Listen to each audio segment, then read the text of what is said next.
The Wonderful Wizard of Oz by L. Frank Baum. Chapter 3. How Dorothy Saved the Scarecrow.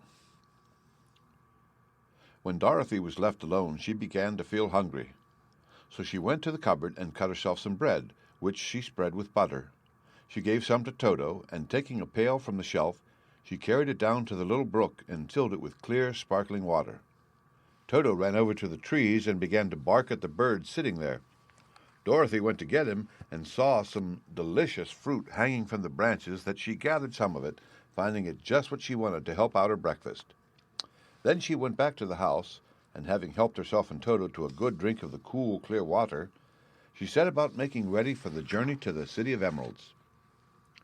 Dorothy had only one other dress, but that happened to be clean and was hanging on a peg beside her bed. It was gingham, with checks of white and blue, and although the blue was somewhat faded with many washings, it was still a pretty frock. The girl washed herself carefully, dressed herself in the clean gingham, and tied her pink sunbonnet on her head. She took a little basket and filled it with bread from the cupboard, laying a white cloth over the top. Then she looked down at her feet and noticed how old and worn her shoes were. "They surely will never do for a long journey, Toto," she said, and Toto looked up into her face with his little black eyes and wagged his tail to show he knew what she meant. At that moment, Dorothy saw lying on the table the silver shoes that had belonged to the Witch of the East. "I wonder if they will fit me," she said to Toto. "They would be just the thing to take a long walk in, for they could not wear out." She took off her old leather shoes and tried on the silver ones, which fitted her as well as if they had been made for her. Finally she picked up her basket. "Come along, Toto," she said. "We'll go to the Emerald City and ask the great Oz how to get back to Kansas again." She closed the door, locked it, and put the key carefully in the pocket of her dress, and so, with Toto trotting along soberly behind her, she started on her journey. There were several roads nearby, but it did not take her long to find the one paved with yellow bricks.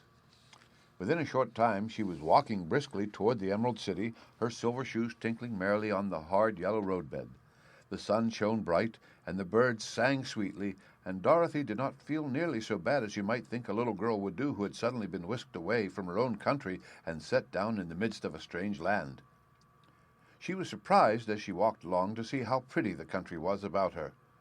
There were neat fences at the sides of the road, painted a dainty blue color, and beyond them were fields of grain and vegetables in abundance. Evidently, the Munchkins were good farmers and able to raise large crops. Once in a while she would pass a house, and the people came out to look at her and bow low as she went, for everyone knew she had been the means of destroying the wicked witch and setting them free from bondage. The houses of the Munchkins were odd-looking dwellings, for each was round with a big dome for a roof. All were painted blue, for in this country of the East, blue was the favorite color. Toward evening, when Dorothy was tired with her long walk and began to wonder where she should pass the night, she came to a house rather larger than the rest. On the green lawn before it, many men and women were dancing. 5 little fiddlers played as loudly as possible, and the people were laughing and singing, while a big table nearby was loaded with delicious fruits and nuts, pies and cakes, and many other good things to eat. The people greeted Dorothy kindly and invited her to supper and to pass the night with them, for this was the home of one of the richest Munchkins in the land, and his friends were gathered with him to celebrate their freedom from the bondage of the wicked witch. Dorothy ate a hearty supper and was waited upon by the rich Munchkin himself, whose name was Balk. Then she sat upon a settee and watched the people dance. When Balk saw her silver shoes, he said, "You must be a great sorceress." "Why?" asked the girl. "Because you wear silver shoes and have killed the wicked witch. Besides, you have white in your frock, and only witches and sorceresses wear white." "My dress is blue and white checked," said Dorothy, smoothing out the wrinkles in it. "It is kind of you to wear that," said Balk. "Blue is the color of the Munchkins, and white is the witch color, so we know you are a friendly witch." Dorothy did not know what to say to this, for all the people seemed to think her a witch, and she knew very well she was only an ordinary little girl who had come by the chance of a cyclone into a strange land. When she had tired watching the dancing, Balk led her into the house, where he gave her a room with a pretty bed in it. The sheets were made of blue cloth, and Dorothy slept soundly in them till morning with Toto curled up on the blue rug beside her. She ate a hearty breakfast and watched a wee Munchkin baby who played with Toto and pulled his tail and crowed and laughed in a way that greatly amused Dorothy. Toto was a fine curiosity to all the people, for they had never seen a dog before. "How far is it to the Emerald City?" the girl asked. "I do not know," answered Boq gravely, "for I have never been there. It is better for people to keep away from Oz unless they have business with him. But it is a long way to the Emerald City, and it will take you many days. The country here is rich and pleasant, but you must pass through rough and dangerous places before you reach the end of your journey." This worried Dorothy a little, but she knew that only the great Oz could help her get to Kansas again, so she bravely resolved not to turn back. She bade her friends goodbye and again started along the road of yellow brick. When she had gone several miles, she thought she would stop to rest, and so climbed to the top of the fence beside the road and sat down. There was a great cornfield beyond the fence, and not far away she saw a scarecrow placed high on a pole to keep the birds from the ripe corn. Dorothy leaned her chin upon her hand and gazed thoughtfully at the scarecrow. Its head was a small sack stuffed with straw, with eyes, nose, and mouth painted on it to represent a face. An old pointed blue hat that had belonged to some Munchkin was perched on his head, and the rest of the figure was a blue suit of clothes, worn and faded, which had also been stuffed with straw. On the feet were some old boots with blue tops, such as every man wore in this country, and the figure was raised above the stalks of corn by means of the pole stuck up its back. While Dorothy was looking earnestly into the queer, painted face of the scarecrow, she was surprised to see one of the eyes slowly wink at her. She thought she must have been mistaken at first, for none of the scarecrows in Kansas could ever wink, but presently the figure nodded its head to her in a friendly way. Then she climbed down from the fence and walked up to it while Toto ran round the pole and barked. "Good day," said the scarecrow in a rather husky voice. "Did you speak?" asked the girl in wonder. "Certainly," answered the scarecrow. "How do you do?" "I'm pretty well, thank you," replied Dorothy politely. "How do you do?" "I'm not feeling well," said the scarecrow with a smile, "for it is very tedious being perched up here all night and day to scare away crows." "Can't you get down?" asked Dorothy. "No, for this pole is stuck up my back. If you will please take away the pole, I shall be greatly obliged to you."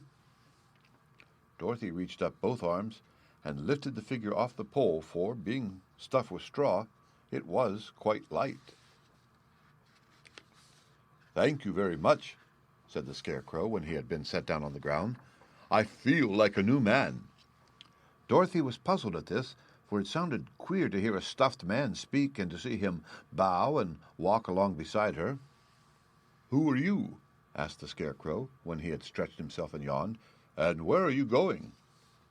"My name is Dorothy," said the girl, "and I am going to the Emerald City to ask the great Oz to send me back to Kansas." "Where is the Emerald City?" he inquired, "and who is Oz?" "Why, don't you know?" she returned in surprise. "No, indeed. I don't know anything. You see, I am stuffed, so I have no brains at all," he answered sadly. "Oh," said Dorothy, "I'm awfully sorry for you."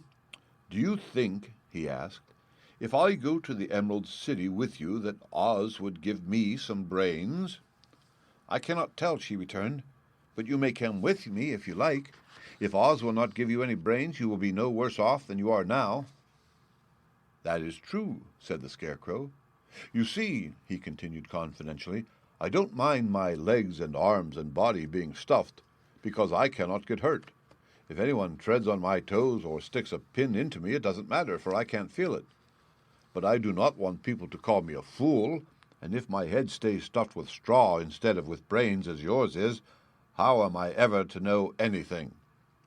"I understand how you feel," said the little girl, who was truly sorry for him. "If you will come with me, I'll ask Oz to do all he can for you." "Thank you," he answered gratefully. They walked back to the road, and Dorothy helped him over the fence, and they started along the path of yellow brick for the Emerald City. Toto did not like this addition to the party at first. He smelled around the stuffed man as if he suspected there might be a nest of rats in the straw, and he often growled in an unfriendly way at the scarecrow. "Don't mind Toto," said Dorothy to her new friend. "He never bites." "Oh, I'm not afraid," replied the Scarecrow. "He can't hurt the straw. Do let me carry that basket for you. I shall not mind it, for I can't get tired. I'll tell you a secret," he continued as he walked along. "There is only one thing in the world I am afraid of." "What is that?" asked Dorothy. "The Munchkin farmer who made you?" "No," answered the Scarecrow. "It's a lighted match." The End. Read by Rick Kishner for Lit2Go on the web at fcit.usf.edu.